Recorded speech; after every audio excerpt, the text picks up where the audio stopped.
My name is Macpherson Uchenna, Nnam. I'm a lecturer at the Department of Criminology and Security Studies at Ekwueme Federal University, Ekwueme, Ebonyi State, Nigeria, and also a PhD candidate at the University of Calabar, Cross River State, Nigeria.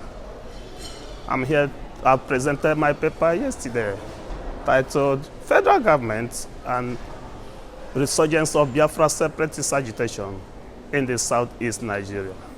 It's a proposal of my PhD thesis. It looks into the activities, thinking out of the box, shifting a paradigm from the known to the unknown, moving away from the existing ideology and popular opinion among scholars and policy discourse on this particular issue. What am I saying, in effect, is this. The popular opinion has been that the separatist agitation, Biafra separatist agitation, is a seed planted by British administration in Nigeria. But I said no. When the British left Nigeria, they left us many years ago, over 50 years, yet the problem persists. That means there is problem in the political, economic, and social structure of Nigeria. In other words, it is internal. I'm trying to sample the opinion of the population of Southeast Nigeria, the Igbo tribe or ethnic origin, who are predominantly the Biafra, so to speak, and where this agitation is on the increase. And there are 5 states in the Southeast: Ebonyi State, Abia State, Enugu State, Imo State, and Anambra State. Of these 5 states, I tend to sample 3 states out of the 5. That is Abia State, Anambra State, and Ebonyi State, because of the high rate of Biafra agitations compared to the rest of the 2 states. And for convenience and to narrow it down to a manageable scope, that was why I couldn't study or propose to study the whole 5 states. So, the Anambra State is the hometown of Ekwueme called Ojukwu, the one that led the war on the side of the Biafra, while Abia State is the home state of Nnam, the founder and leader of IPOB. That is IPOB is an acronym for Indigenous People of Biafra. So I want to reconcile the activities that 5 objectives were set to achieve. One, to identify the activities of the federal government that are responsible, if any, for this Biafra separatist agitation. To ascertain the opinion of the people for the military and police actions on the agitators. Then, what's the way forward? Reactions, opinions, and interventions will be sought. And there are limited studies, empirical studies, the avalanche of literature on this subject matter, but majority of them are theoretically based.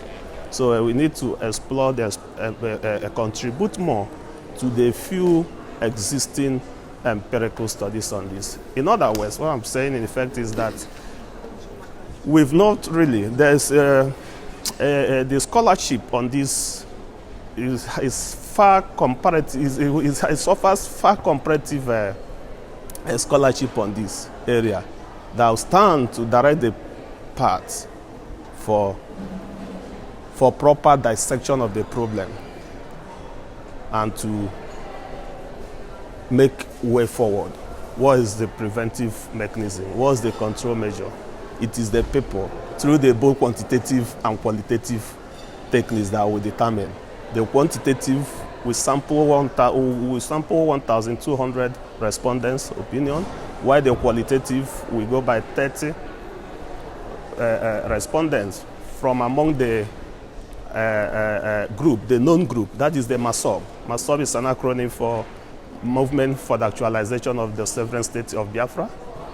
Then we sample officials of IPOB, Indigenous People of Biafra, while the quantitative aspect, that is the questionnaire, will be distributed among the populace. And the one funny thing about the states, the 3 states, is that you have both the indigenous and non-indigenous. So you achieve balanced opinion, not really their concentrated by the natives.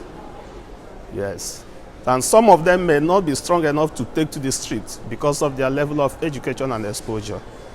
So it is through that questionnaire, which is confidential, anonymous, you will be able to sort their opinions, and including the interview also. That is double checked, and it will be in depth. Like it will be the analysis will follow a manual thematic analysis. We will intentionally remove the idea of Nivendi and Atlas-T as a scientific tool for qualitative data analysis. Why I decided to take manual thematic analysis is to bring out both the central theme and the hidden, even the sub-theme, the sub-variables there, including the body language, verbal and non-verbal clue of the interviewees.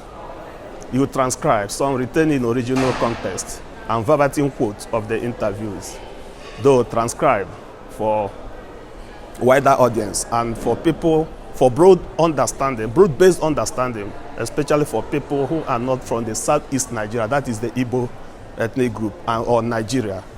It have an international outlook and makes it more empirical and scientific. Yes.